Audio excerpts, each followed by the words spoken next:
शिवसेनेचा जिल्हाप्रमुख मी आहे, तरी सुद्धा फेरीवाल्यांचा सुद्धा मी अध्यक्ष आहे आणि कल्याण डोंबिवली संघर्ष समितीचा संपूर्ण फेरीवाल्यांचा अध्यक्ष आहे।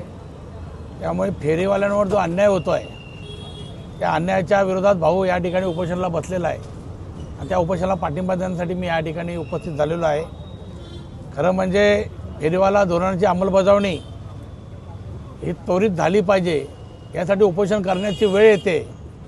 ही प्रशासनाची फार मोठी या प्रकारे हार आहे।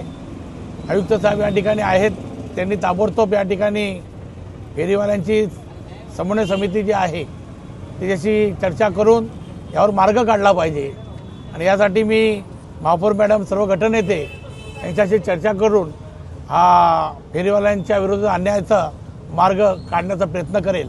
सर, एकीकडे शिवसेना चेअरमन रवी पाटील आहेत, त्यांची मागणी आहे की फेरीवाला कारवाई करा आणि ते अधिकाऱ्यांना आरोप करतात आणि तुम्ही त्यांना समर्थन देतात, तर पक्षाकडून काय आहे, म्हणजे तुम्ही काय?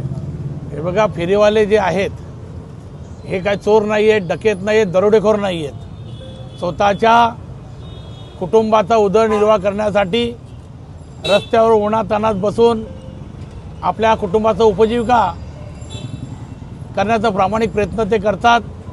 या ठिकाणी चोर डकेत फसवणूक करणारे लोक हे लोक उदरमाथ्याने फिरतात, पण माझा फेरीवाला या ठिकाणी उन्हात बसून धंदा करून पैसे कमवण्याचा प्रामाणिक प्रयत्न करतो।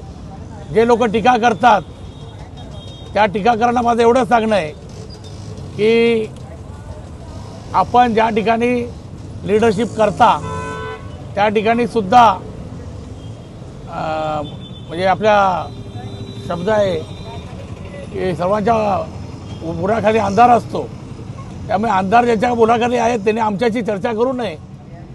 कोण कोणाचं लीडरशिप करतायत, बिल्डर लाईनचे किती लफडेलोचे आहेत, सर्व आम्हाला माहिती आहेत। आम्ही कुठे भाग घेऊ इच्छित नाही।